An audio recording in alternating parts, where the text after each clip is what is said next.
ये चुनाव मामूली चुनाव नहीं है। इस चुनाव में दो विचारधाराओं की टक्कर है। एक तरफ कांग्रेस पार्टी इंडिया गठबंधन जो संविधान को बचाने की कोशिश कर रहा है। ये जो मैंने आपको दिखाया है ये कोई मामूली किताब नहीं है। इस किताब के आने से पहले, आजादी से पहले हिंदुस्तान के गरीबों के पास, दलितों के पास, आदिवासियों के पास, पिछड़ों के पास कोई हक नहीं थे। जो मिला है किसानों को, गरीबों को, मजदूरों को, पिछड़ों को, दलितों को, आदिवासियों को, गरीब जनरल कास्ट के लोगों को जो भी कुछ मिला है इस किताब के कारण मिला है। और अब प्रधानमंत्री ने, अमित शाह ने और उनके अलग अलग एमपीज ने मन बना लिया है कि अगर वो चुनाव जीतेंगे तो वो इस किताब को फाड़ के फेंक देंगे, लड़ाएंगे भाइयों में। और मैं आपको ये कहने आया हूं कि जो भी देश में प्रगति हुई है, जो भी गरीबों को मिला है, चाहे वो मनरेगा हो, जमीन अधिग्रहण बिल हो, सफेद क्रांति हो, जमीन का हक हो, सब गायब हो जाएगा। बीजेपी चाहती है कि ये किताब फेंक दी जाए और देश को 20-25 अरबपति चलाएं।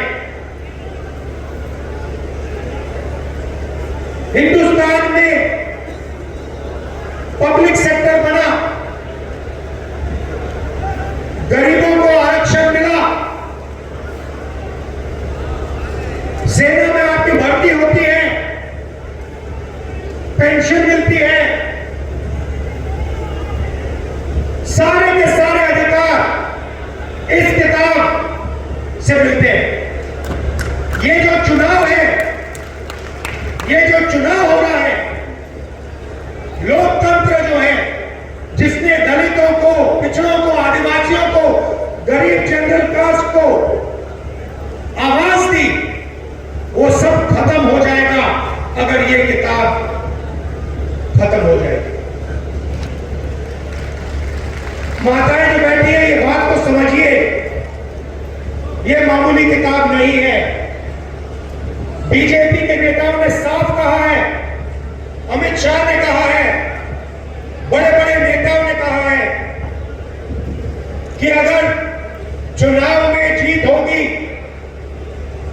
तो कॉन्स्टिट्यूशन को बदल दिया जाएगा, रद्द कर दिया जाएगा। और मैं आपको बताने आया हूं, ये हिंदुस्तान की गरीब लोगों की आत्मा है, इसको कोई नहीं छूने वाला है।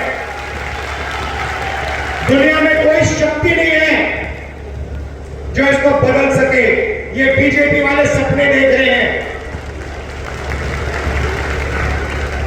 कांग्रेस पार्टी ने, अंबेडकर जी ने मिलकर, हिंदुस्तान की जनता के साथ मिलकर अंग्रेजों से लड़ाई की और ये जो कॉन्स्टिट्यूशन है, ये जो संविधान है, ये जो हिंदुस्तान की आवाज है, ये हमने बनाया। इसको हम ऐसे नहीं मिटने देंगे। और हिंदुस्तान की जनता, हिंदुस्तान के गरीब लोग, किसान, मजदूर, ये कभी नहीं होने देंगे। पहली बात यह है। अब ये कहते हैं कि हम आरक्षण के खिलाफ नहीं हैं। तो अगर आप आरक्षण के खिलाफ नहीं हो तो फिर आप पब्लिक सेक्टर को क्यों प्राइवेटाइज कर रहे हो? आप रेलवे को क्यों प्राइवेटाइज कर रहे हो? आप अग्निवीर योजना क्यों लाए? अगर आप रिजर्वेशन के खिलाफ हो तो आपको ना अग्निवीर योजना लानी थी, ना प्राइवेटाइजेशन करना चाहिए, ना आपको ठेकेदारी प्रथा लागू करनी चाहिए। ये सब के सब काम रिजर्वेशन के खिलाफ काम करे जा रहे हैं। आप अरबपतियों का कर्जा माफ कर देते हो।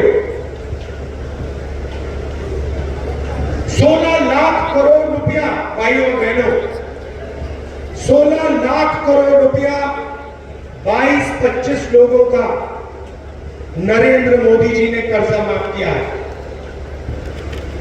मैं आपसे पूछना चाहता हूं, कितने किसानों का कर्जा माफ किया? कितने मजदूरों का कर्जा माफ किया? कितने छोटे दुकानदारों का कर्जा माफ किया? कितने बेरोजगार युवाओं का कर्जा माफ किया? गरीब व्यक्ति प्राइवेट अस्पताल में जाता है, लाखों रुपए का कर्जा हो जाता है। कभी नरेंद्र मोदी जी ने कहा कि हां मैं गरीब का कर्जा माफ करूंगा? कभी नहीं, कभी नहीं किया, कहा भी नहीं, किया भी नहीं। भाई और बहनों, 16 लाख करोड़ रुपए पता है कितना होता है? पता है कितना होता है? नहीं मालूम, मैं बताता हूं। हमने किसानों का कर्जा माफ किया था जब हमारी सरकार थी। अगर आप 25 साल के लिए हर साल हिंदुस्तान के हर किसान का कर्जा माफ करोगे तब 16 लाख करोड़ रुपए बनते हैं। मतलब 25 साल, हर साल किसान का कर्जा माफ, हर किसान का कर्जा माफ किया। 25 साल बाद उतना ही पैसा खर्च होगा जितना नरेंद्र मोदी जी ने 22-25 लोगों का कर्जा माफ किया। दूसरे तरीके से सुनना चाहते हैं, 24 साल का मनरेगा का पैसा नरेंद्र मोदी ने 22 लोगों को दिया है।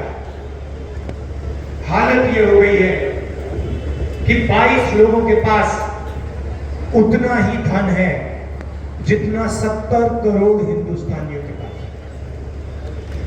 ये देखिए, स्टेज पे 22 लोग बैठे हैं। ऐसे 22 लोग हैं बीजेपी के मित्र, नरेंद्र मोदी जी से मिलते हैं। राम मंदिर का इनॉग्रेशन हुआ, सारे के सारे वहां बैठे थे। आपने किसी गरीब मजदूर को देखा?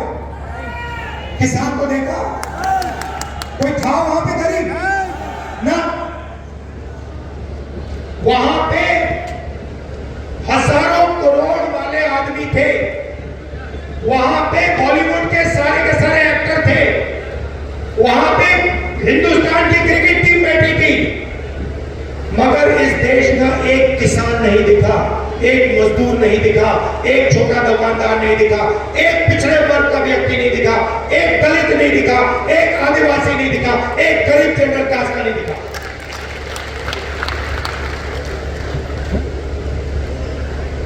पार्लियामेंट हाउस का इनॉग्रेशन होता है, नई बिल्डिंग, चमकती हुई बिल्डिंग बनती है, हजारों करोड़ रुपए की बिल्डिंग बनती है। आदिवासी राष्ट्रपति को बुलाया ही नहीं जाता। उनसे कहा जाता है ना तुम पार्लियामेंट के इनॉग्रेशन में आओगे और ना तुम राम मंदिर के इनॉग्रेशन में आओगे। राम मंदिर और पार्लियामेंट हाउस को नरेंद्र मोदी जी खोलेंगे। कोई आदिवासी का, दलित का, पिछड़े वर्ग का किसी का चेहरा नहीं दिखना चाहिए, सिर्फ नरेंद्र मोदी जी का चेहरा दिखना चाहिए। और ये भाइयों बहनों हुआ।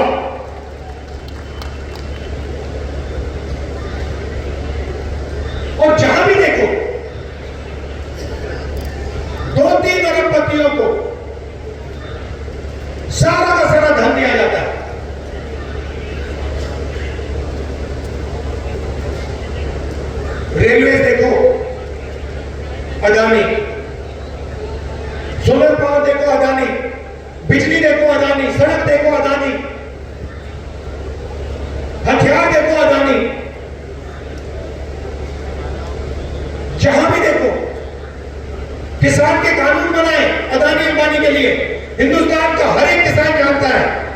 कि हमारे जेब से पैसा निकालने की कोशिश हो रही है, सारे के सारे खड़े हो गए।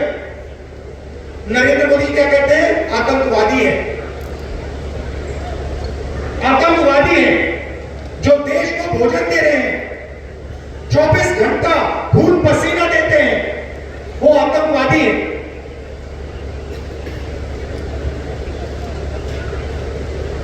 ये हालत है देश की। आप जानते हो नोटबंदी की, गलत जीएसटी लागू की, आज हिंदुस्तान में 45 साल से सबसे ज्यादा बेरोजगारी है। हर हिंदुस्तानी युवा ये बात समझता है, जानता है।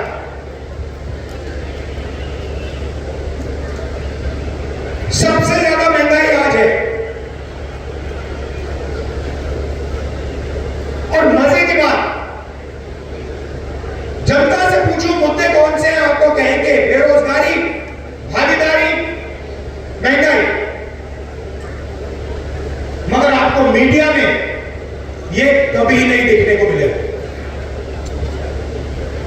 आपने अपने आप से कभी पूछा कि भाई मीडिया किसानों की बात क्यों नहीं कहते, मीडिया महंगाई की बात क्यों नहीं करते, गरीबों की बात क्यों नहीं करते? कभी नहीं। ये आपके है ही नहीं। इनको पहले मेरा मित्र बोला, मगर ये आपके मित्र नहीं है। 24 घंटा नरेंद्र मोदी जी का चेहरा दिखेगा, आप देख लेना। मैं आज यहां मीटिंग में क्रांतिकारी चीजें बोलने जा रहा हूं, ऐसी चीजें बोलने जा रहा हूं जो देश को बदल देंगी। मगर देखना, मीडिया नहीं दिखाएगा। देख लेना, शर्त लगाऊंगा। मैं आपको क्रांतिकारी चीजें बोलने जा रहा हूं जो आपको हिला देंगी। 3-4 मिनट ताली बजेगी आपकी, मगर मीडिया नहीं दिखाएगा। सबसे पहले, अगर नरेंद्र मोदी 22-25 अरबपति बना सकते हैं, तो कांग्रेस पार्टी करोड़ों लाखपति बना सकती है। ये महिलाएं नहीं। अब जो मैं कहने जा रहा हूं पुरुषों को अच्छा नहीं लगेगा, मगर मैं साफ बोल देता हूं।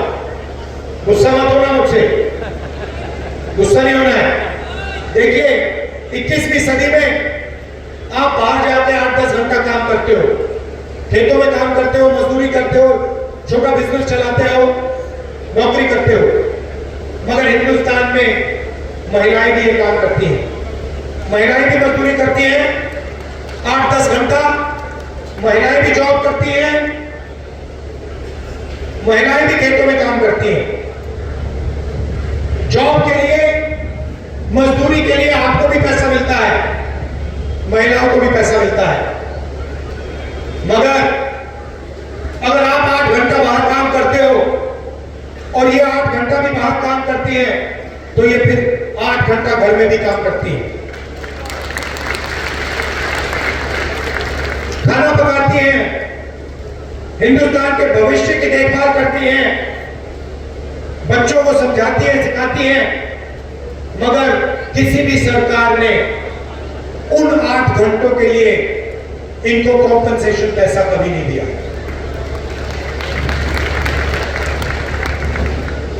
सही बोला, मत बोला? सही बोला। तो अगली हिंदुस्तान की सरकार, इंडिया गठबंधन की सरकार, पहली बार दुनिया में पहली सरकार होगी जो इन महिलाओं को, ये जो घर में काम करती हैं, 8 घंटे जो भविष्य की देखभाल करती हैं, उसके लिए पैसा देने जा रही है।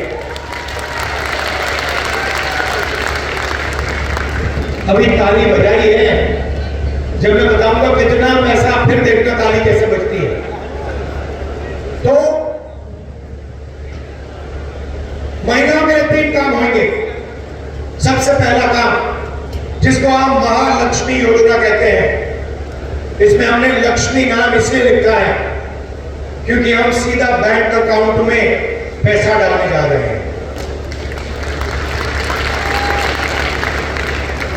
हिंदुस्तान के सब गरीब परिवारों की लिस्ट बनेगी, सारे के सारे गरीब परिवारों की लिस्ट बनेगी। कोई भी जात हो, किसान का परिवार हो, मजदूर का हो, छोटे व्यापारी का हो, जो भी है, अगर वो गरीबी रेखा से नीचे है, करोड़ों परिवार की लिस्ट बनेगी। हर परिवार में से एक महिला का नाम चुना जाएगा। आपका नाम क्या है मैडम? आपका नाम क्या है? गुलाबी साड़ी वाली, क्या नाम है? रूपा मिश्रा जी। रूपा मिश्रा जी जैसे करोड़ों महिलाओं के नाम लिखे जाएंगे और फिर साल के 1 लाख रुपया हर बैंक अकाउंट में जाएगा। भाइयों बहनों, 10,000 नहीं, 20,000 नहीं, 50,000 नहीं, 70,000 नहीं, 1 लाख रुपया प्रति परिवार के बैंक अकाउंट में। 8,500 रुपया हर महीना कटाकट आप सुबह उठेंगी। 1 तारीख को आप सुबह उठेंगी, कहेंगे चलो देखते बैंक अकाउंट में क्या है। बैंक अकाउंट में देखेंगी, जादू से हिंदुस्तान की सरकार 8,500 रुपए डालेगी। अगले महीने जून में देखेंगी, चलो 1 तारीख को देखते हैं क्या हुआ, 8,500 रुपए फटाक जून में, जुलाई में, अगस्त में, सितंबर में, दिसंबर, नवंबर, हर महीने 1 तारीख को 8,500 रुपए, साल के 1 लाख रुपए। ताली बजा रहे हो, मीडिया नहीं दिखाई दी।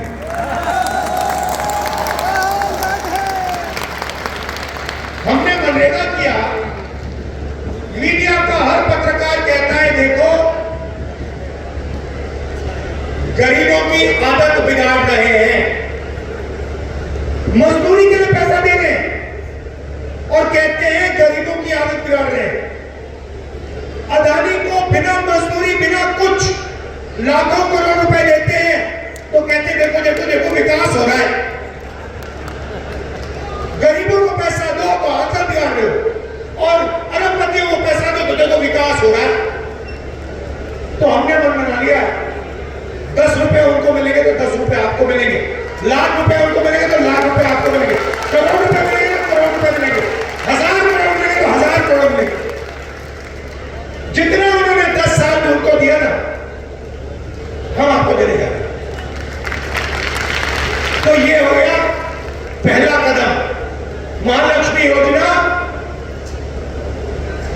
करोड़ों महिलाओं को लाखपति बनाने वाली योजना।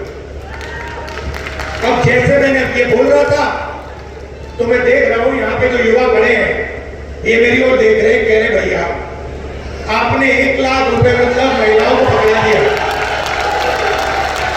आपने भैया 1 लाख रुपया महिलाओं को पकड़ा दिया।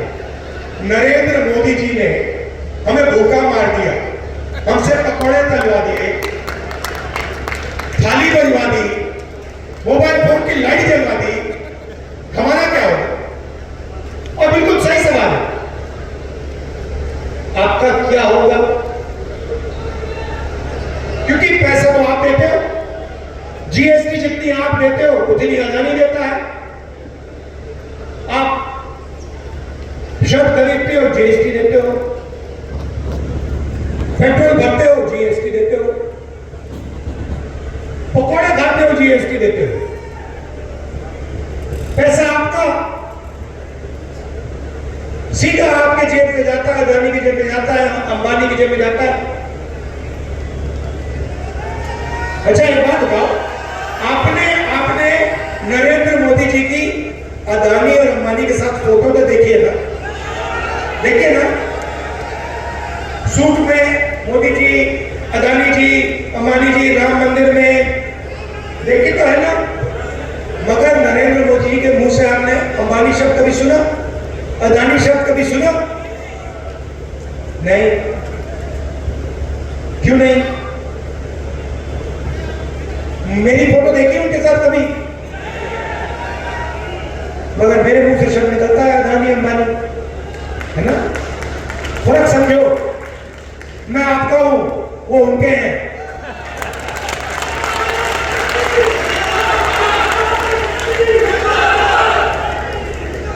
तो अब युवाओं को बेरोजगार कर दिया, पकौड़े बनवा दिए, और इस मीटिंग में युवा मेरी ओर देख रहे, कह रहे भैया ये 1 लाख रुपए हमारी बहनों को दे रहा है, माताओं को दे रहा है, हमारा क्या होगा? अब मैं वो आपको बताता हूं क्या होगा। अरबपतियों के बेटे अपनी कंपनी में, अपने पिता की कंपनी में जाकर अप्रेंटिसशिप करते हैं, 6 महीने की नौकरी करते हैं, 1 साल की नौकरी करते हैं, अच्छा खासा पैसा मिलता है, ट्रेनिंग होती है। उसके बाद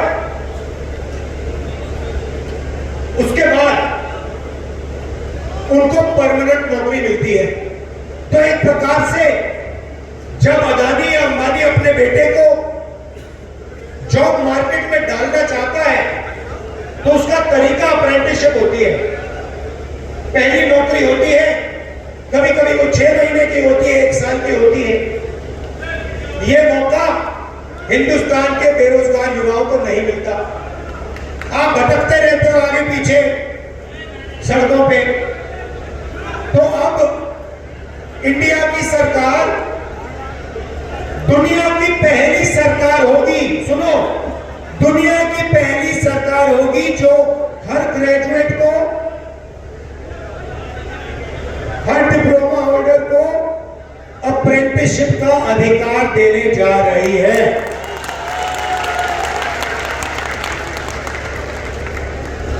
अप्रेंटिसशिप का मतलब पहली नौकरी पक्की योजना। होगा क्या? सारे ग्रेजुएट्स, डिप्लोमा होल्डर्स को अधिकार मिलेगा। आप सरकार से 1 साल की गारंटी की नौकरी मांग सकते हो। आपको 1 साल की ट्रेनिंग मिलेगी बेहतरीन कंपनियों में, प्राइवेट सेक्टर की कंपनियों में, HCL, BHEL, Indian oil, public sector की कंपनियों में, सरकारी ऑफिसेज में, सरकारी अस्पतालों में, सरकारी कॉलेजेस और यूनिवर्सिटीज में आपको 1 साल की पक्की नौकरी मिलेगी, ट्रेनिंग मिलेगी, और 1 लाख रुपया आपका साल का बैंक अकाउंट में डाल देगा। 8,500 रुपए महीने के, 1 लाख रुपए साल के, करोड़ों महिलाओं को मिलेंगे, और वही काम करोड़ों बेरोजगार युवाओं को मिलेगा।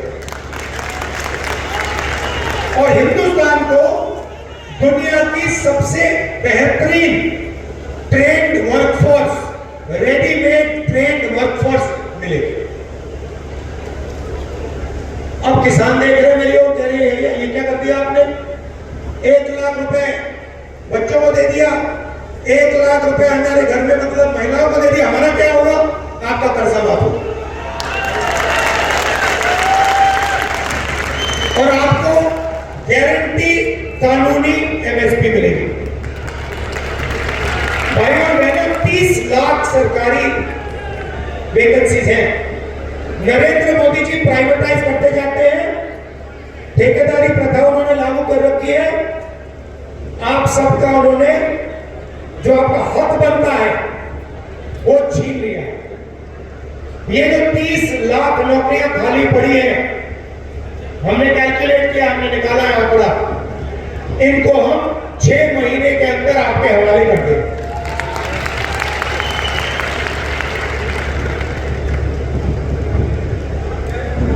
रही बात अग्निवीर की, यहां से लोग सेना में जाते हैं, जाते नहीं जाते? सबसे ज्यादा भिंड से। अब देखिए नरेंद्र मोदी जी ने क्या किया। 2 तरीके के जवान बना दिए। एक जवान जिसको पेंशन मिलेगी, जिसको कैंटीन मिलेगी, जिसको अच्छी ट्रेनिंग मिलेगी। और दूसरा जवान जिसको ना कैंटीन मिलेगी, ना पेंशन मिलेगी, ना सटीक सैलरी मिलेगी। एक को अग्निवीर कहते हैं और दूसरा नॉर्मल जो जवान होता है वो है। अब आप सोचिए, दो लोगों को आप युद्ध में भेज रहे हो। एक से आप कह रहे हो कि देखो भैया, अगर आपको कुछ हुआ तो हम हिंदुस्तान की सरकार और हिंदुस्तान की सेना आपके परिवार की रक्षा करेंगे, आपके बच्चों की रक्षा करेंगे, और जो भी सुविधा आपको चाहिए आपके परिवार को सुविधा, जिस भी सुविधा की जरूरत होगी वो आपको मिलेगी। और दूसरे जवान से कह रहे हैं कि भैया देखो, अगर आपको कुछ हुआ तो आपको कोई पेंशन नहीं मिलेगी, कोई मदद नहीं मिलेगी, आप शहीद हो गए तो हो गए, बाकी सब छोड़ो, आपको शहीद का दर्जा भी नहीं मिलेगा। अब सोचो सेना में क्या होने वाला है। उस साइड चीन खड़ा है, चीन के जवानों को 5 साल की ट्रेनिंग मिल रही है, वहां पे सबको पेंशन मिलता है। उनका कुछ हुआ तो उनकी सरकार उनकी देखभाल करेगी। और यहां हमारा जवान जो यहां भिंड से जाएगा उससे कहेंगे देखो भैया, तुम शहीद हो जाओगे तो तुम्हारे परिवार को कोई नहीं देखने वाला। क्या वो ठीक से लड़ेगा? तो ये नरेंद्र मोदी जी ने सेना का अपमान किया है। और भाइयों बहनों, आप हैरान हो जाओगे कि सेना अग्निवीर नहीं चाहती है, सेना अग्निवीर नहीं चाहती, सैनिक अग्निवीर नहीं चाहते, जनरल अग्निवीर नहीं चाहते, जवान अग्निवीर नहीं चाहते, सिर्फ नरेंद्र मोदी चाहते हैं। और ठोक दिया ऊपर कि भैया पीएमओ ने निर्णय लिया है, 2 तरीके के शहीद होंगे, 4 साल बाद 3/4 लोगों को भगा दिया जाएगा, 1/4 को रखा जाएगा। और अगर वो जो 3/4 है अग्निवीर है, अगर उनको गोली लग गई, शहीद हो गए तो हो गए, कोई शहीद का दर्जा नहीं मिलेगा। ये नरेंद्र मोदी की सोच है, मीडिया वाले नहीं उठाएंगे।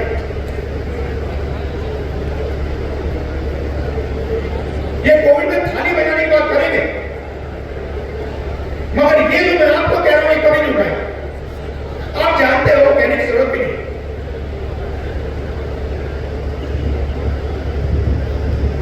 ठेकेदारी प्रथा,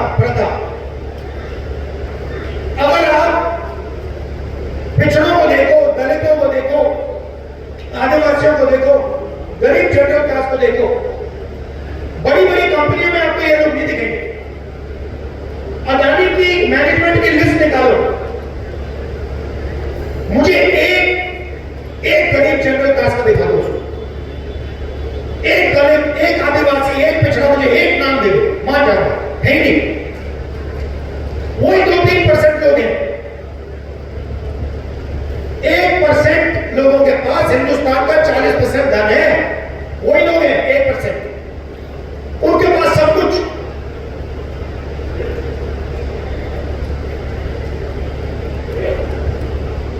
और गरीब लोग क्या कर रहे हैं? मनरेगा कर रहे हैं, मनरेगा का पैसा नहीं दे रहे, ठेकेदारी में मजदूरी करते हैं, सब चीज करते हैं, निकाल के फेंक देते हैं। कोई सोशल सिक्योरिटी नहीं, कोई पेंशन नहीं, कोई वार्निंग नहीं, कुछ नहीं। चेहरा अच्छा नहीं लगा तो जाओ, मर जाओ। ऐसे देश थोड़ी चलेगा। तो मजदूरों के लिए आज आपको 250 रुपए मिलता है मनरेगा में, सरकार आने के बाद 400 रुपए हो जाएगा। आशा और आंगनवाड़ी में जो महिलाएं काम करती हैं, आपकी आमदनी दुगनी हो जाएगी।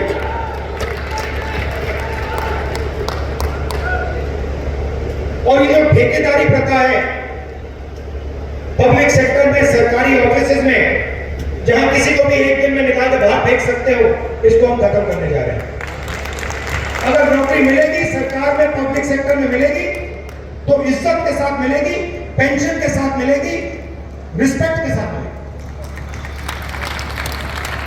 तो ये हम आपके लिए करने जा रहे हैं। देखिए, मेन मुद्दा इसका है, इसको बचाना है, इसकी रक्षा करना है। ये हिंदुस्तान की आत्मा है और बीजेपी के लोग, नरेंद्र मोदी इसका गला घोटने की कोशिश कर रहे हैं। ये हम कभी नहीं होने देंगे। आप सब आए, मुझे बहुत अच्छा लगा, इतनी प्यार से आपने मेरी बात सुनी, दिल से आपका धन्यवाद करता हूं। नमस्कार, जय हिंद।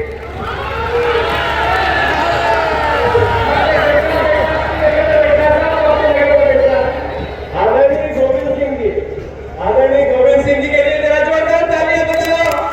आदरणीय गोविंद सिंह जी से बात करना